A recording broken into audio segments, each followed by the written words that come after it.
All right. Good afternoon to us all. Hope you had a good trading day. And I weathered the storm through the mild winds we got here in Ocala, Florida today. Um, kind of knew it was going to work out this way. We had flickers, so far as power and what have you throughout the trading session, but never actually lost power. Had the generator all ready to go just in case, but didn't need it. So welcome. And, if anybody has any questions, please don't hesitate. Put in the chat box. That's what this session is about. Don't be shy. Don't worry. There's no stupid questions. We're all learning. If you're an individual investor and you are following the markets day in and day out, week in and week out, you're always in information absorption mode and learning mode. So don't hesitate. Salesforce.com after hours, some nice results out of them. Beats on the top and bottom line. Guidance was a little bit better than the analyst estimates, so stocks popping pretty nicely. Haven't quite figured out how to share screen in this mode. Nope, that's not going to do it. All right, questions. Hook me up, people. Any questions you have? We'll try to keep this macro market focused. But if you have any notions so far as managing positions and things of that nature, that maybe you're not as comfortable, you don't feel like your aptitude is there. Been doing this for 23 plus years, folks. I knock on wood, I've seen it all and probably done it all. I've made every mistake. As Michael Jordan says, I've had a lot of failed shots or missed shots, to get to where, he was eventually a champion. So who wants to go first? My outlook, maybe that'll help. So if you haven't read my latest blog post at finomgroup.com, do check it out. But my outlook for here, right? September swoon. I think most active individual investors are familiar with the notion of the September swoon. September being the worst trading month of the year with an average negative return. It's the only month of the trading year where the S&P 500 on average delivers a negative return. I have reason to believe, and if you follow me on Twitter or have watched my latest Finom Group video, I have reason to believe, based on the weight of the evidence, if you will, some quantitative data regarding the S&P 500, regarding the economy, and regarding the VIX itself, points to a higher probability that this September will actually deliver a positive return. How positive? I wouldn't go that far. I won't prognosticate that much. But the weight of the evidence suggests that we may actually have a positive return for this September, but also that we pulled a lot of September's typical downturn into the month of August. But Seth, we're only down a couple percent now in August, if that, right? I know, not even down 2% with today's gains or the last 4 days, right? So we're up 4 days in a row, first time this month. And more recently, coming into this week, we had not had consecutive positive days throughout the month of August. Lo and behold, here we go. End of month rebalancing, right? That plays a significant role. If if your portfolio is underperforming year to date and month to date, what typically happens is you see a chase for performance in the rebalancing efforts at the end of the month, and that may be providing some additional liquidity volume going into our long weekend. Right, this is going to be a long weekend before Labor Day. So I think we've pulled a lot of the drawdown for September into the month of August. We've got a lot of positive signals in the quantitative data that we track. week in and week out at Finom Group. So we'll see how it all plays out. These are nothing I say here is to be taken as investing or trading advice. And as we should understand, there are no guarantees about the future. All right. So, Jason, where do you think the most crowded trades are here? Year to date, or at this point, I think it's hard to deny that tech is the most crowded, if not one of the most crowded trades. But I would also, kind of at the opposite end of the spectrum, I would say um, short the long end of the treasury curve is still a very crowded trade as well. If you look at the COT, the commitment of options traders, you can see that that's still, even though that particular trade has started to unwind, it is more leverage than I've ever seen it in my career. So I think those two. But that's how it goes. People chase for performance. Tech started working, and people have piled on.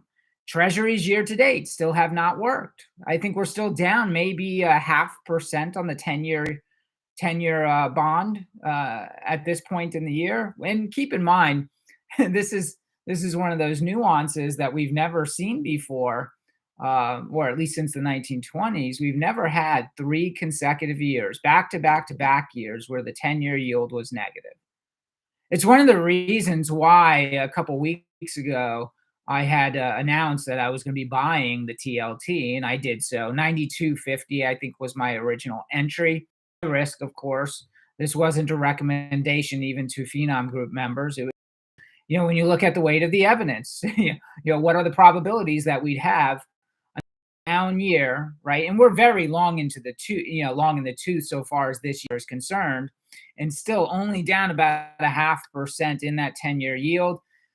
My risk reward was skewed to the upside, right? More reward than possible risk to the downside. So I started buying TLT a couple weeks ago. Lo and behold, we may have seen a top here in the 10-year yield. I'm not calling a top, but there's a lot of indications that say we're topping at the very least. We're topping at the very least. Anything can happen tomorrow with the PCE data coming out, so you never know. If it comes out hotter than expected, we're going to probably see the Fed Fund future start to price another hike for the month of November. I don't think, though, regardless of the PCE tomorrow, I don't think that the Fed is going to move in September because, it's just one data point, right? Most of the data that we've seen throughout the course of this year has favored them staying on pause. So one data point that may come in hotter than expected. Again, I'm not projecting here or forecasting. I'm just saying be prepared. I don't think that's enough to move the Fed. If they really are truly data dependent, they want more data. 1 month does not make a trend. So anyways, that's where I see the most crowded trades. I'm trying to figure out how to go about averaging down in trades, considering I'm based in Canada and can't align tax lots. Yeah, there's no way. You're screwed. I'm sorry. And I'm sure you're using IB, right? Investor brokers. I'm sure you're using them for international. It's just not it's not ideal. You got to focus. If you're Canadian based, you have to focus because of their rules and regulations. You have to focus on long-term positioning, which may force an individual trader based in Canada to take smaller positions, right? Because the best way to cost average in that particular dynamic is to ensure that you can, buy at lower prices, right?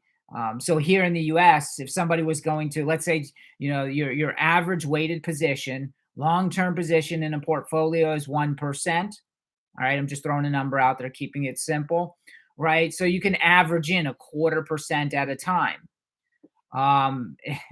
In Canada, might have to do it even less, 0.10% at a time. But again, and that might also You might have to change what you're trading or investing. You might have to change and invest more in index ETFs and sector ETFs as opposed to individual stocks. So it's a rough. It's not as user friendly, so to speak, in Canada as it is here in the United States. So, but position sizing helps. Position sizing. Let's see. Any other questions? Don't you think weaker inflation means Fed stops? Yeah, it should. It should. I'm of the opinion that they should have stopped in the first quarter. Um, there's nothing to date that has evidenced the Fed itself in their tightening regime is the cause for any disinflationary forces. There's nothing you can really point to that says, oh, this rate hike caused this. Now, at the very beginning, you could have said that for the rate sensitive areas of the economy, right? Autos, housing. You could have said that. I mean, because you could see it plainly. The housing market started to roll over late last year when the Fed, really started to ratchet up the pace and the magnitude of hikes to 75 basis points. But since then, what's happened? Well, housing prices flattened out. They even were down about 2% at their trough. Really, in what world does the Fed hike 500 plus basis points and housing prices only go down 2%? That's never happened before. So that in and of itself, and the fact that housing prices are on the rise again, shows you nothing the Fed has actually done has been disinflationary. It's been just natural, or what they call immaculate disinflation. Give it time, it'll happen. But the Fed was in this position where uh the variables at play mid last year just brought about this panic, right? It's the CPI jumping up to 7%, then 8%, then 9.2%. It tops out, and the Fed hasn't seen those levels since the early 1980s. So they went into panic mode, thinking that and this is the thing that I guess if you were going to get upset, if you were a passionate person like me, you say to yourself, 11 people should not be able to dictate whether or not you have a job or you don't have a job, right? Because that's essentially what typically happens when the Fed is raising to the degree that they're raising to slow the economy, i.e., slow job creation, if not increase job layoffs. Like, no entity should be allowed to do that. Let the economy take care of itself. Now, the opposite side of that argument is, well, what about the great financial crisis? What if we had allowed the economy to take care of itself back then? It would have been painful. I agree. It's a good counter argument. It would have been painful. Um, however, however, this situation is far different than the great financial crisis. In the great financial crisis, you were talking about the potential for a financial system, an actual financial system, with the fiat currency of the world failing.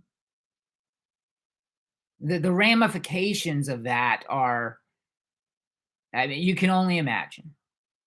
You can only imagine. Now, in hindsight, it's easy to pick on the Fed and say, well, if they had done this, if they had done that, they should have done this or they should have done that.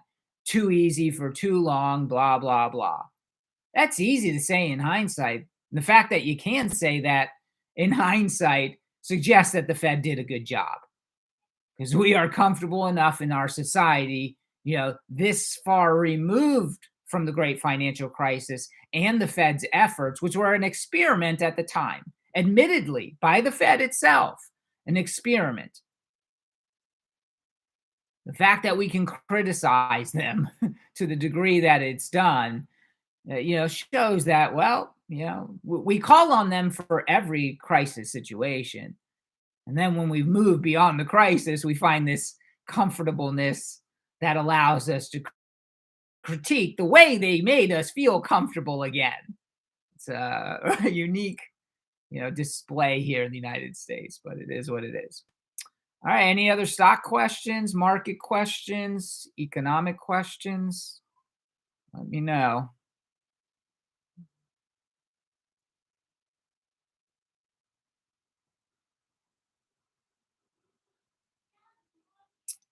Seth, earnings are good. Bonds and dollar acting better. Yeah.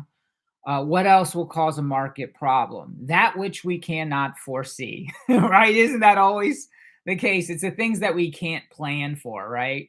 But as I look out, through the remainder of the year, there is still the potential for another government shutdown. Well, not another because we didn't shut down, obviously, in June, but there is the potential for a government shutdown in September.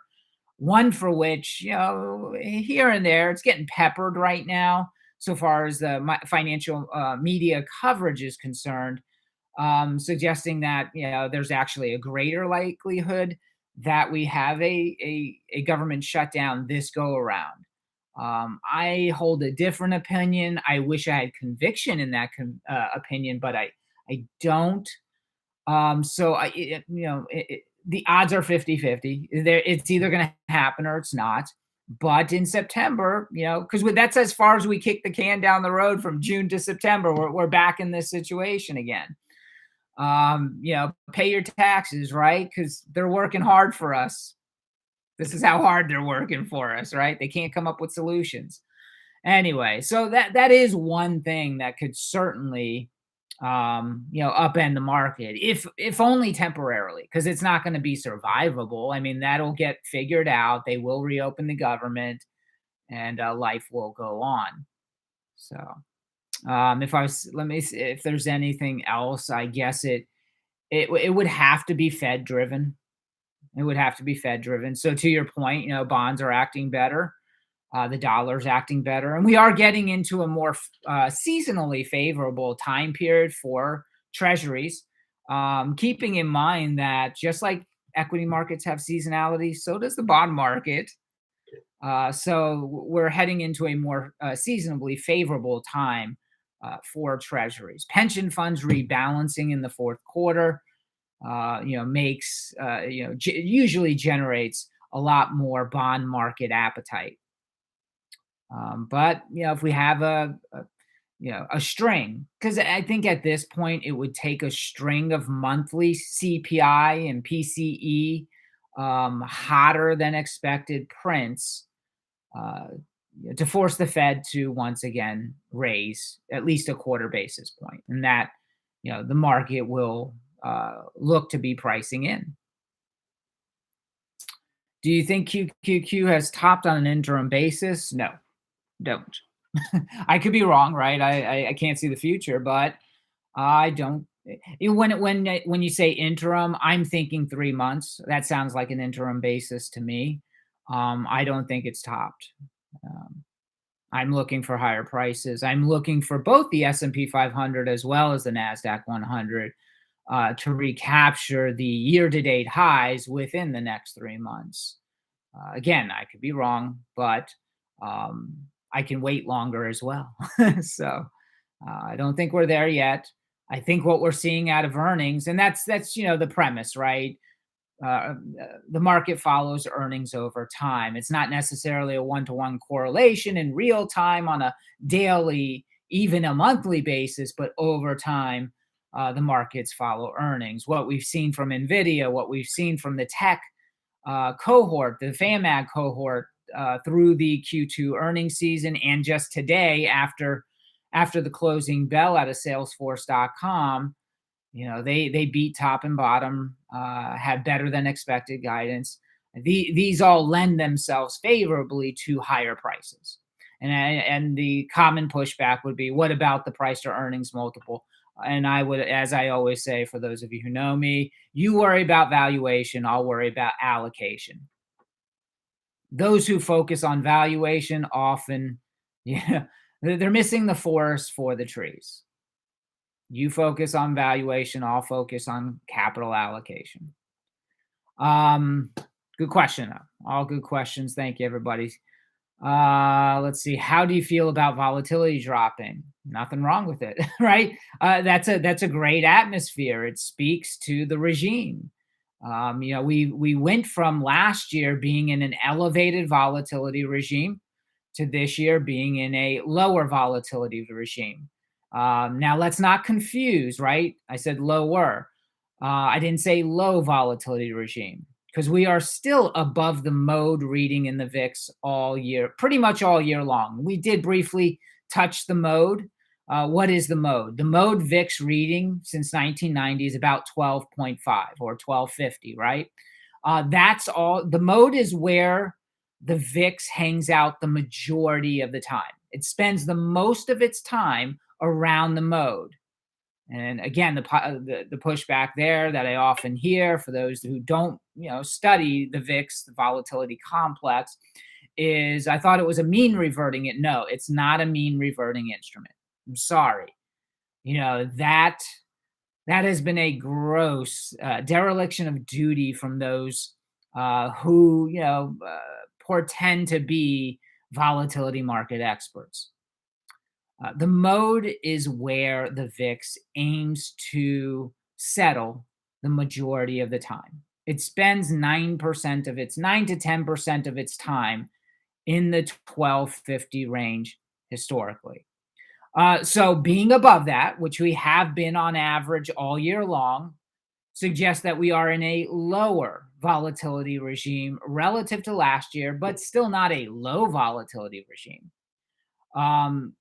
It's generally a good thing when you're in a lower to low volatility regime because that reinforces equity allocations from volatility target fund managers and from different target date fund managers that can only allocate capital based on where the VIX is or if the S&P 500 is above its 10-day moving average. And typically, if that's happening, the VIX itself is dropping, or below the mean, or 15, 16. So, and keep in mind also that the relationship between the VIX and the S&P 500 is a perfect relationship. It's not 1-to-1. The two tend to move in the in opposing directions or inversely of each other 85% of the time. 15% of the time, it doesn't. It's that 15% of the time that if you adopt this ideology that if the VIX is doing this, I should expect the S&P 500 to do that, you get hurt. So, just keep in mind they're not one-to-one relationships. Good question. Thank you. I don't think I've had a question on the VIX in a while. Any other questions on the VIX? I like fielding VIX stuff because there's a lot of nuance to the volatility complex, and there's a lot of colloquialisms that are just wrong. They're just wrong.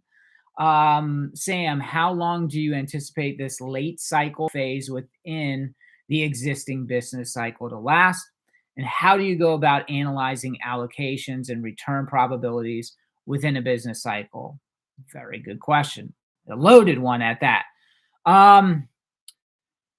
So in order to answer that, it's more of a macro question, really, right? Because we're talking about the economic cycle. I do believe we are in a late cycle, and it sounds bad, right? Because you put that adjective in front of the economy or the cycle, and it assumes that, okay, if we're late cycle, that means a recession is right around the corner. No, that's not the case because we can't predict when that recession is going to arrive, i.e., we can't predict how long we will be in late cycle dynamics so far as the market is concerned, right? Because, typically late cycle dynamics are large caps, tech, communication services.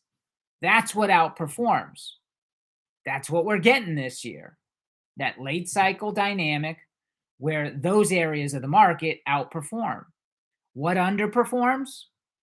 Small caps, value, financials, materials, energy. Those are all areas of the market that underperform. How Yeah, I do expect this cycle, right? The expansion cycle to persist at least until up to and through the first half of 2024. When you're in the late cycle environment, you kind of have to take it quarter by quarter, just continuously assessing the state of the economy, all right, to know whether or not um, the pillars of the economy are holding up. If the pillars of the economy, i.e., the consumer, are holding up, then the late cycle dynamics become that much more protracted. Keeping in mind, we were late cycle from 2015 up to the pandemic. And one of the ways we can rationalize that is also by Fed activity and the fact that the um, ISM manufacturing index actually fell into contraction territory, albeit briefly, in late 2015, early 2016. Like that's late cycle. The Fed hiked. The Fed hiked rates for the first time, and the quantitative tightening process started in late 2016. So you knew you were late cycle. But again, the expansion cycle continued until the pandemic. That's a good 5 years. So, it's hard to forecast how long the late cycle period will be. But knowing what typically does, what areas of the market do better than others in a late cycle, that's an edge. That's your edge, right? Knowing that information is your edge. So you do know how to better allocate your capital. And again, this is for the active portfolio manager. Good question, Sam. If I remember correctly, you have shared that you are of the opinion that the existing characteristics are, yeah. Trying to learn, yeah, okay. John, among your high conviction stocks, which do you believe has the greatest run ahead as of now? That's a good one. That's a good one. Probably have to say Amazon. I probably have to say Amazon. I think Amazon has turned the corner when it comes to right, because Amazon went into a very protracted period itself of capital expenditures, of capacity utilization. Where their earnings suffered, right? Their bottom line suffered. At the same time, Amazon was going through the period of very high comparisons on a year over year basis that made it extremely difficult for them to show earnings growth and earnings growth and or the revenue growth that it showed in the past, right? 40% and 30% revenue run rates, right? Because the bar was set so high for Amazon, post the pandemic, 2020, 2021, 2022, right? I mean, just the laws of large numbers caught up with them, right? And they knew that. And that's why, like, it's no coincidence. Everybody's given the new CEO a lot of crap, for the stock's performance and for the company failing to achieve former metrics. But the reality is he had no chance of doing that.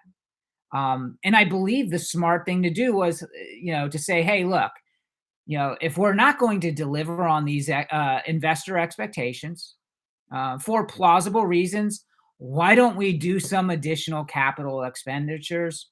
Why don't we do some additional R&D? Why don't we do some more M&A?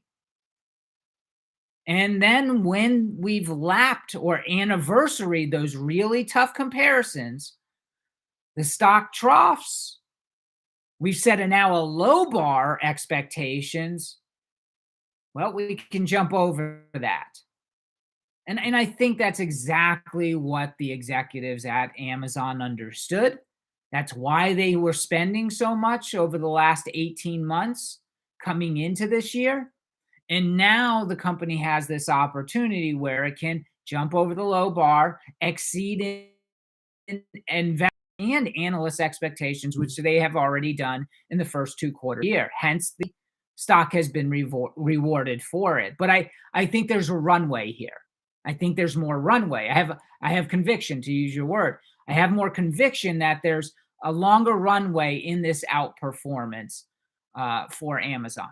Again, I could be wrong, but my cost average is extremely low. We were buying this last year in the 80s. We were developing a core holding, trading, positions to develop a 1% or greater weighting, in the 80s and 90s, $90 range. So, we can be prepared for hiccups along that journey. But this is one of my conviction long-term holdings. I would say Amazon.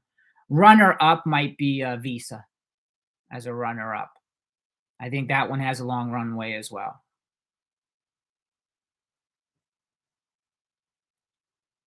Thoughts on 3D technology, macro view, 3D technology. It's not my forte. I don't want to profess that which I, am not deeply involved with. So I can't help you there. My macro view is pretty simple. I think the pillars of the economy are strong.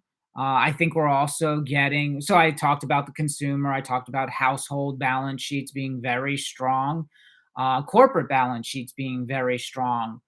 Um, and at some point, if rates start to move lower, if yields move lower, mortgage rates, that's the thing. I think the media focuses a lot on the things that can go wrong, the headwinds, because it makes for good television. You'll get a lot of clicks, you'll get a bigger audience.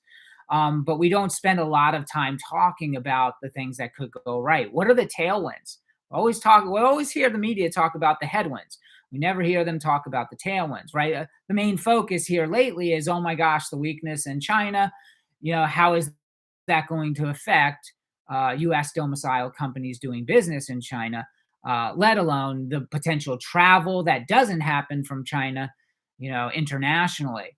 And what I will offer, that I've offered to Finom Group members, is China was in lockdown for the majority of the back half of last year. We had no China. No China. Earnings still grew. Revenue still grew. On a year-over-year basis, more than likely, we're going to see earnings growth this year also. China reopened earlier this year. We had no China last year. We have a weaker than expected China this year. We still have a +1, is my point, right? We had a negative China last year. We have a China this year. But the media just wants to focus on the weaker than expected economic data coming out of China, as if it's an actual detraction. But on a year-over-year basis, no matter what China produces in the way of economic growth, it's still a tailwind this year. And so if we project out to next year, thinking of our economy, the global economy, the macro view, don't you think they're going to right their ship? If it's a matter of stimulating, it's a matter of stimulating. China can only accomplish its goals, if it facilitates economic growth. So there's actually that tailwind that could, extend this cycle, our expansion cycle into next year, well into next year. The other factors are, housing has been in a slump, still in a slump. You say, well, how are housing prices up if we're still because there's no inventory. There's no inventory. We have a transactional decline in housing market. It's been all transactional, right? We're selling fewer homes. And there are fewer homes to sell. We have record low inventory. Literally record. We, since the data has been tracked I think it's 1993. We have record low inventory because nobody wants to give up on that 3% mortgage that they're currently holding to go and purchase a new home with an 8% mortgage. So if yields start to go down, if mortgage rates start to go down, you'll probably get a flush of inventory. and you'll get more transactions. Now you'll have, additional hiring in that particular industry, but you'll have people buying more homes. What do people do when they buy homes? Well, they go and buy crap to go in the homes, hence more consumer spending, so on and so forth. So another potential tailwind. And I can, I've got a whole list of tailwinds that could probably, extend this particular expansion cycle well into next year. But, I'm relatively optimistic about, the economy going forward. Now, I can't predict, 9/11 events. I can't predict a pandemic or that which we've never seen before, right? You always have to be open minded to that which you can't foresee. Um, Wish I could stay to oh, okay. Sorry, Manny. Seth, do you think our market can do okay if China has large economic problem downturn? I think I settled on that. They're not going to allow, like the PBOC and the Chinese Communist Party, they're not going to allow something detrimental, right? So I don't think that's a high probability. I think it's a low probability. It's not a zero probability, but I just don't, I'm not of the opinion that China is going to allow its economy just to disintegrate, without stepping in. They're already, all right, we see the additional measures now, right? As of, I think, yesterday, they're now intervening in the mortgage market by forcing mortgage rates lower in China, right? The property market is the ballast of the Chinese economy. So they're already starting to make those kind of inroads when it comes to stimulating their economy. May you comment on general quants regarding election year 2024? Election years are usually positive years. I mean, in a 4-year election cycle, and use the keyword. If you search my Twitter handle, use the keyword sweet spot, and you'll see the 4-year election cycle chart that I posted, on several occasions. I'm sure. One of the main reasons why election years are positive, positive return years, is generally because, well, he wants to get reelected, right? The president wants to get reelected. So they're going to try and stimulate to whatever degree they can find bipartisan agreement. So you usually do have, it's not as robust as year three being the best year of a 4-year presidential cycle, but it is still a positive year on average. Thoughts on SVOL simplify? I stay away from it. Not enough volume, not enough liquidity, not enough of a life cycle. It's a good ETF, I understand, and know, the founders for the ETF, but I like more liquidity, and you never know. With the newer volatility exchange traded products, I tend to not want to get involved with them when there are better alternatives that have a history, that know, these managers of the ETFs, the authorized personnel, if you will, that's what they're called, APs, have a history to know what to do when the NAV, the net asset value, gets bloated for whatever reason. If it gets, because it happens to every one of them at some point in the ETF's life cycle. The AUM will get bloated, the NAV will get bloated, and you need to know what to do. Meaning you have to have the relationships in the industry to go get the hedges so that you can reduce, that bloating in the assets under management.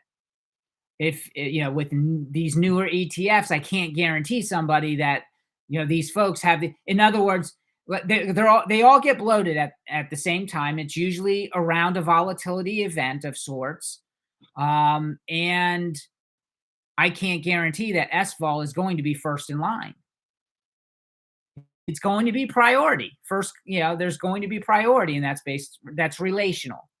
That's relational. So it's not for me. I'm not ETF, like I said, but I prefer, if I'm thinking about risk management, I want to choose the right product for me.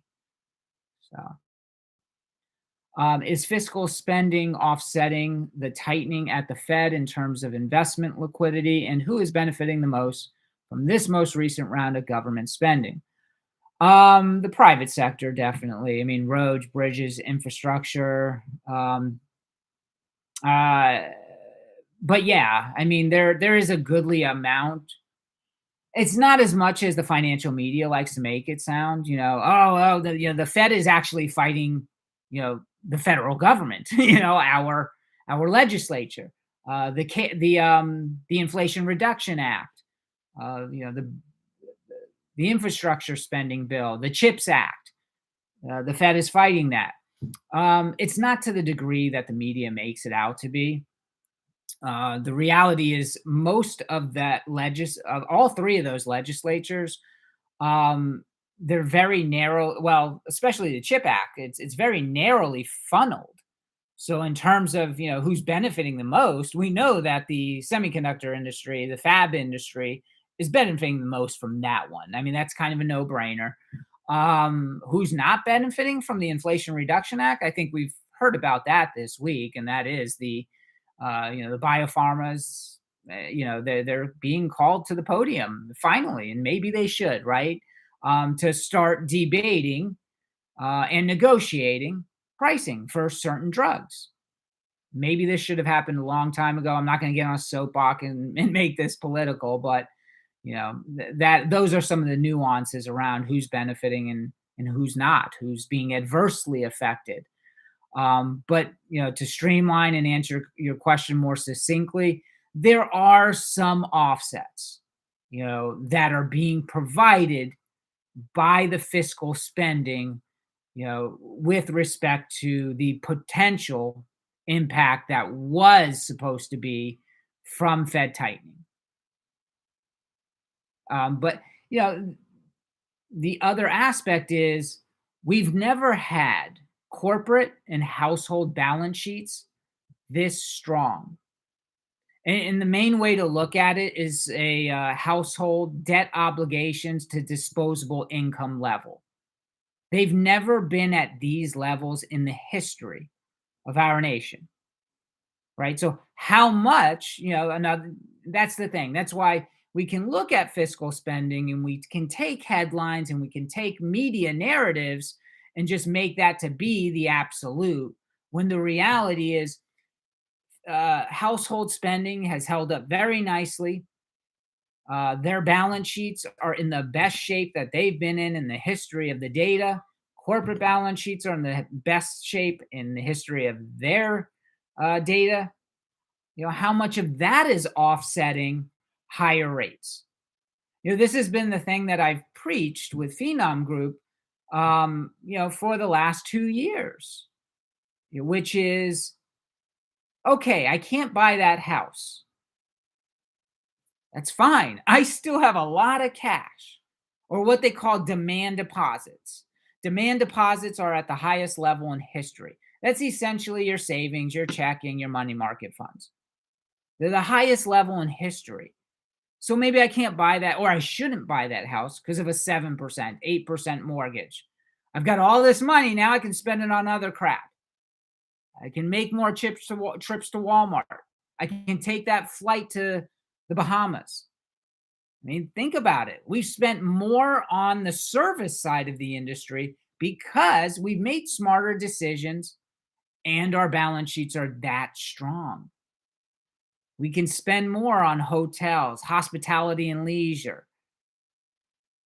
And we're holding off on that home purchase until, right, because it's still fresh in our mind, sub 5% mortgage rates. So, all right. Infrastructure spending, roads mostly, but also, yep. I do rock. No, I'm only, what am I supposed to do? Not agree with that comment? Thank you, though. I appreciate everybody with their questions. Good stuff. Yep, Salesforce was very strong.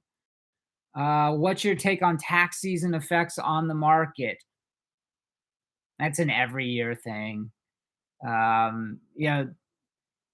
We don't necessarily, we almost never see negative tax season implications on the market that we can't assuage for being end of month or end of quarter rebalancing, and at the beginning of the year, or around tax date and stuff, we actually only have benefits, because the best months of the year, for the market are November through April, right? Most people file in February, March. You have those last minuters in April. So they've already got their tax refunds, if they're getting a refund, and spending them in the economy.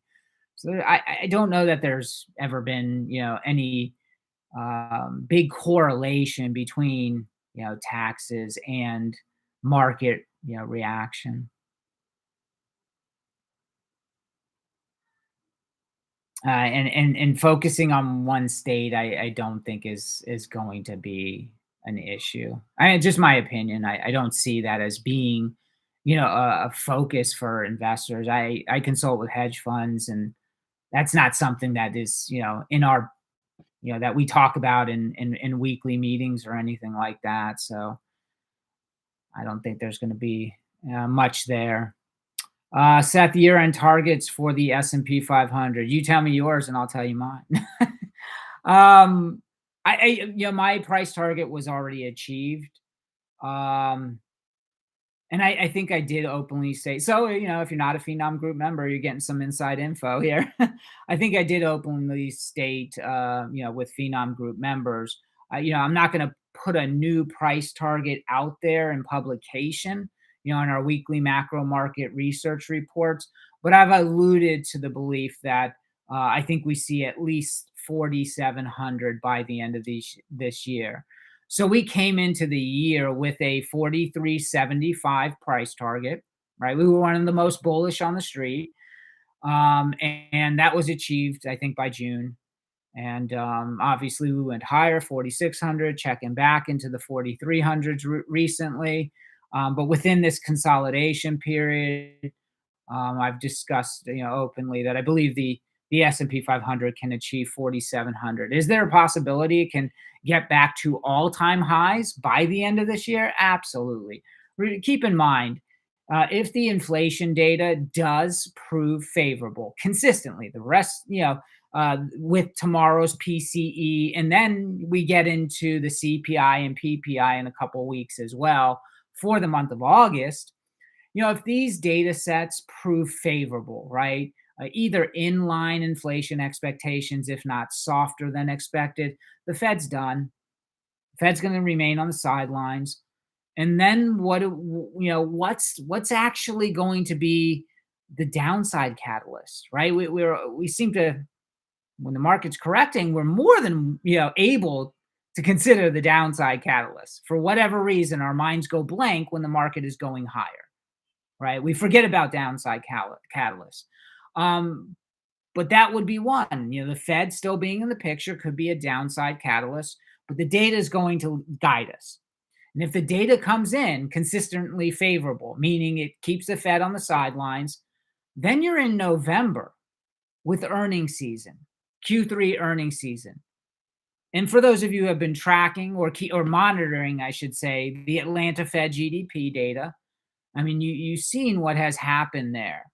You've seen retail sales surprise to the upside, and there's still ample job growth, slowing job growth, but that's actually a welcome sight, because it removes the prospects for a wage spike spiral. That gets off the Fed's worry list, if you will. But based on what we're seeing in the economic data, consumption, retail sales, so on and so forth, Q3 earnings season should be as strong, so far as the beat rates, should be as strong as Q2, if not stronger. Right? So if we're looking for that potential for the S&P 500 to make all-time highs, I think it happens in November with earnings season. Again, not a prediction, but this is how I'm calculating the odds, so to speak. All right, folks. Well, we've gone about 45 minutes. Thank you, everybody, for joining. I'll try to do more of these, periodically. So, and I usually send out the notification in my Twitter feed or my X feed, I should say. So everybody have a great evening. And if you're not already a Finom Group member, please think about subscribing. Our next macro market research report, which only goes out to our paid members, the contributor membership and our premium members, that comes out this Sunday.